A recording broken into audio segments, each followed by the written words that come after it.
Welcome to Slash Forward. In this video, we're going to continue our saga of never-ending pain by examining the survival odds of a new batch of traps with the follow-up to Saw 2. Be sure to hit that like button if you're starting to feel like Jigsaw may be onto something. To start, I'll unpack the storyline to see what we can learn. Let's get to it. We open in a dank cell where a man wakes up to discover himself the victim of a supra-elective surgery. He cries for help as a screen powers on nearby. As the tube warms up, we see Billy the puppet with a classic message. I want to play a game.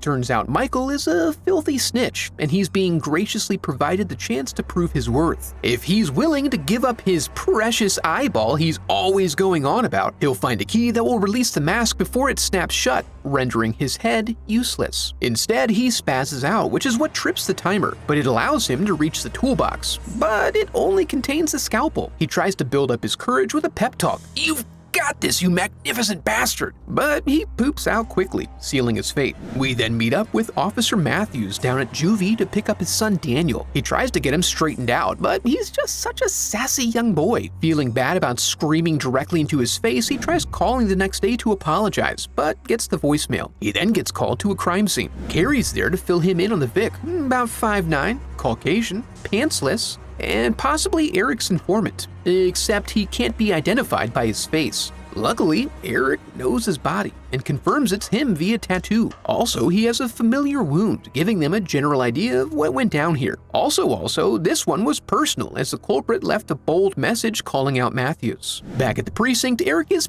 pissed about how Carrie dropped that big reveal on him out of nowhere, but she hoped it would entice him to help her with her case, despite his heavy workload. He sleeps on it, at which point a clue basically slaps his face. So he calls it in, and after consulting a map, they arrive with the cavalry for a daylight industrial raid. John is inside enjoying his cup of noodles and a Dean Koontz novel, while the boys get themselves caged up in a stairwell. This first group gets shin-boned and electrocuted, providing a good visual reminder for the next round of soldiers to take it easy and proceed with caution. But that was all he had in him, as John is soon bodily restrained. Eric then gets up in his face.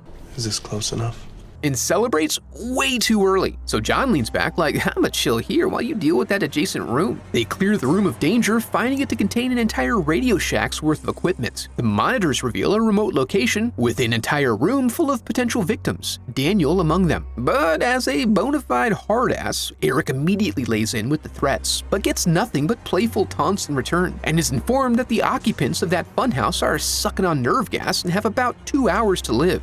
Back in the room, the group spent about 15 minutes of their precious time without even getting to introductions yet, and when it begins to dawn on them that they've been kidnapped, things start to get heavy. When the final victim wakes up, we see it's her old friend Amanda, with a fresh new look. They all watch in amazement as she immediately begins rooting around to try to solve their escape room, and quickly unearths a tape player. The tape informs them they're breathing in a deadly nerve agent, and may earn their continued survival by solving puzzles and finding several doses of antidote lying around. They're in competition with each other, but also have a common thread that, if discovered, may help them open the safe and acquire some doses. But Xavier's not into games, so he takes the forbidden key and uses it on the door, thereby eliminating the second eyeball thus far. Amanda then gets put up against the wall, but explains she has an inkling of what's going on because she's lived through it before, and encourages them all to play by the rules. Meanwhile, the cops call in the tech boys to try to trace the feed. While they wait, John asks for a clear room so he can talk one-on-one with Eric. Since he's already in more pain than they can inflict, Eric agrees to start with the talking part,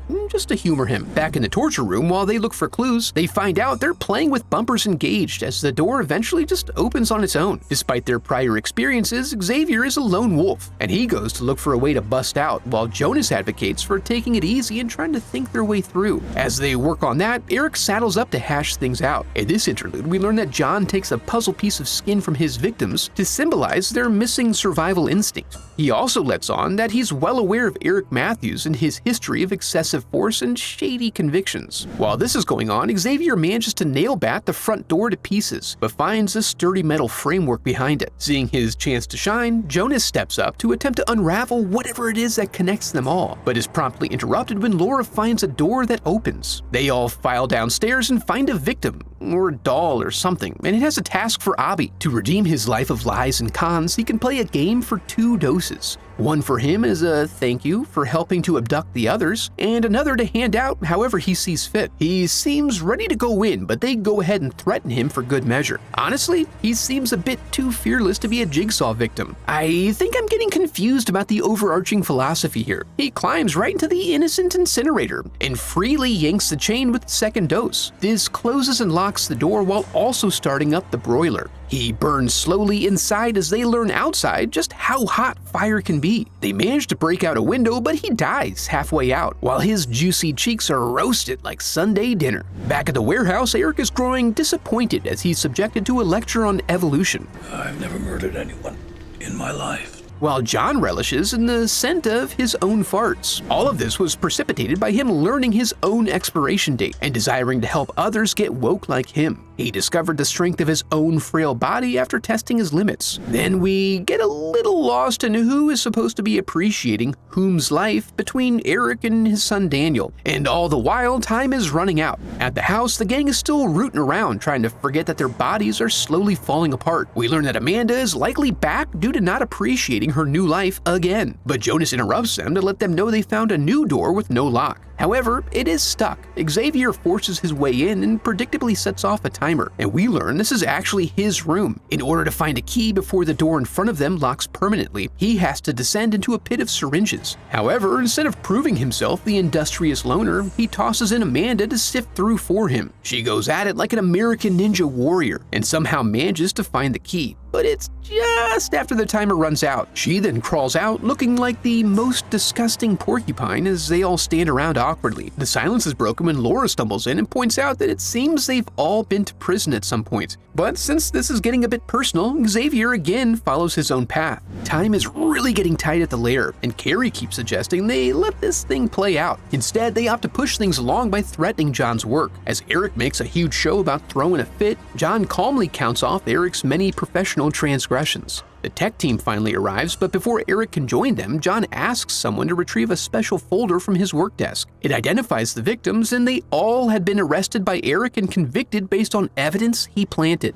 Meanwhile, Xavier attempts to see if he can have a go at the safe. But after disturbing Gus's corpse, he realizes they all have the numbers for the combination lock printed on the backs of their necks. Jonas pops in real quick to show him what he ate for lunch, and then makes another attempt to appeal to Xavier's better nature. Instead, Xavier attacks him for the privilege of reading his neck, and Jonas does admirably against the younger, larger aggressor. Unfortunately, he gets hit with another bout of GI bleeding and takes a nail bat to the back of the head. Out in the hall, Laura takes a breather, which puts her in direct line of sight of the X they've been looking for. The special surprise here is a picture of Danny and Daddy. This reflects unfavorably on him, which seems to hurt his feelings a bit. Then, as Laura bubbles out her final breath, Addison decides it's time for her to spread her wings and fly. Shortly after, the rest of them scatter when they hear Xavier pounding down the hall yelling for them. He finds the cursed photo and tries to politely convince them to let him check their necks out while brandishing a large knife. Addison finds a fresh trap with a fun surprise in that the plunger has been adhered to the bottom. Well, only way to fix that is to reach in with the other hand. Wait a minute! Her screams attract unwanted attention, and Xavier shows her just the right amount of affection to get her number, and then he leaves her in her pitiable state. With time nearly out, Eric goes in old school style, employing brutality to extract information. It ends when he offers up a snack, and John finally agrees to show him the house, but only him. So they take the secret rear entrance as the others stand there and watch. And it's right when the tech crew gets a lock on the signal, so everyone converges presumably on the same location, where at that moment the final two are attempting to hold off Xavier.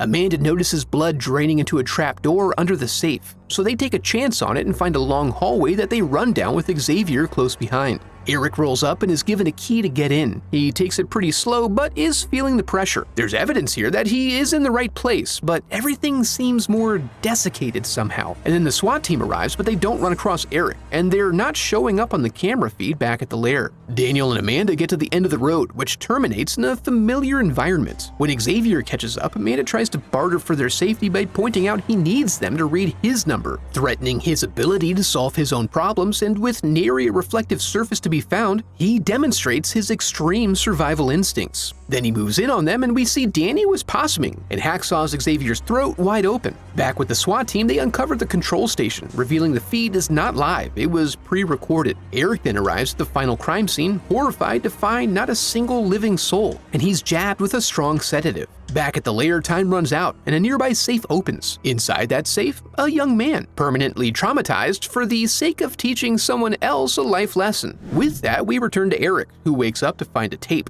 The voice on it is Amanda's, explaining her origin story and how she's a disciple of old John Kramer now. She ensnared Eric in their trap to get revenge for what he did, or to teach him how to appreciate life.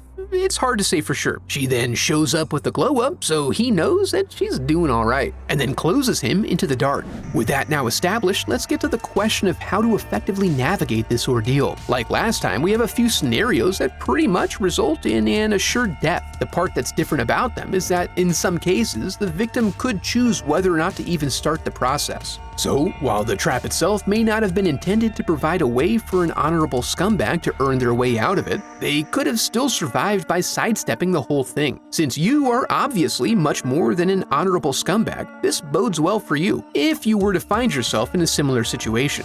Going through somewhat in order, let's get the Venus flytrap out of the way. We're starting to see a theme here with ripcord initiated timers. Now, the victims wouldn't necessarily know to watch out for this. Possibly. Yet. Some of them were familiar with the Jigsaw stories, and as the timeline goes on, some of these simple details may be considered common knowledge. Anyway, even in the not knowing, it still speaks to the wisdom of keeping a level head and assessing your surroundings. In this style of trap, I have a hard time presuming there's anything the victim could do other than mustering up the intestinal fortitude to go through with the task. Unlike with the house where they have a wide area to explore and many possible options, these single room, single trap scenarios usually seem pretty locked down. There aren't really other objects to find or use, and all points of exit are pretty well sealed off. So yeah, he could take all the time he wanted in the beginning, but I'm not sure this would have gotten him much further than he got, other than providing the space to mentally prepare him to perform a surgery on his own face, which would be incredibly difficult to go through with, even if facing death. I think our brains would probably try to distract us with thoughts of possible alternatives to get out of having to make that final decision. It is easier to self-destruct through inaction than to make a proactive choice. Moving on to the house, this overall scenario seems like one designed to result in death.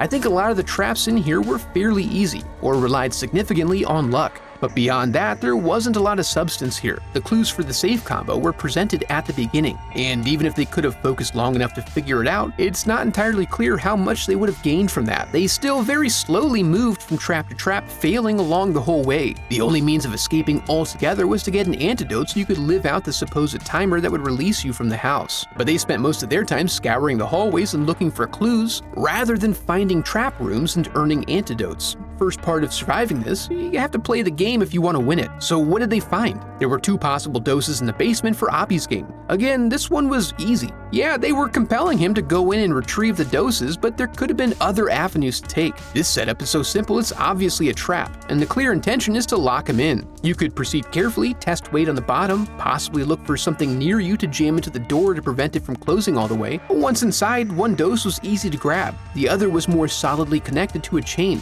I can't for the life of me imagine why you would ever pull that chain. A few seconds of examination would reveal whether that syringe was viable. He also could have made that the dose that he used on himself by injecting it while it was still attached to the chain. And this is all preparation. You have to set yourself up for success on the front end, because once that door is locked, you're toast. On the subject of the basement, this area did not appear to be fully cleared out. It would be advisable to spend some time rooting around here for useful tools or objects. Anything long and sturdy like a broomstick or handle of any type would be useful. Also, any shorter metal tools could come in handy. There's a trick you can do with 2 wrenches to put lateral force on the shackle of a padlock, which it was not designed to withstand. It's an easy way to pop open any standard lock, and that seems like a handy trick. Next is the needle pit. This is a game of pure luck. The instructions just said you were looking for a needle with a key on it. It didn't clarify it'd be set up like a glow stick. If I didn't know there was a way to distinguish the correct needle, and I was looking at this pit, I would have just moved on. I mean, these needles were dirty. As an alternative, you could use your broom handle from the basement to stir things up and see if that creates any opportunities for you. Also, working backward, this is another game initiated purely by impatience. It was rightly pointed out not to trust a door with no lock that seemed stuck. If he had simply held it partially open for one of the ladies to slip through, they might have been able to detach the cable without pulling the other end from the timing device. Finally, we have the dual hand traps. This is probably the easiest one. At least it was for me. I haven't gotten my hands caught in quite a few raccoon traps in my day. I know time was running out and people weren't thinking clearly. However, you can see through this acrylic box that the syringe is adhered to the bottom. That alone should warrant a little care and consideration. Other than that, there are two easy outs here. First one, obviously, would be to, again, employ the broomstick to push open the razor sphincter so you could safely reach in to carefully disconnect the syringe and get that sweet, sweet juice flowing through your veins. The other would be, once you've reached in and destroyed your life-saving antidote, don't reach in the other side. What were you even trying to do? Just use your finger to push up and relax the sphincter and then retrieve your wrist. It's really not that hard. As a final thought, it should also be noted that Xavier pointed out early on that they were just in a house, not a fortress. But after breaking through one door, he gave up immediately. Did they assume they were inside a house that was fully wrapped in metal? Why would they not have checked any other doors or windows, or as Xavier implied, go straight through a wall somewhere? There could have been impediments to this, but they did not explore the idea sufficiently to demonstrate it to be an unviable option. With all that said, I think it would be very reasonable to think that most of us could have found a way to acquire a dosage of antidote and comfortably wait out the timer. The odds of this are increased if you identify early on any characters like Xavier, ensure you take them out of the game to prevent them from mucking things up. I genuinely hope you take this advice to heart, and I wish you well in any of your possible future trap endeavors. Before we go, I'd like to give a huge thanks to my donors memorialized in the Hall of Headshots.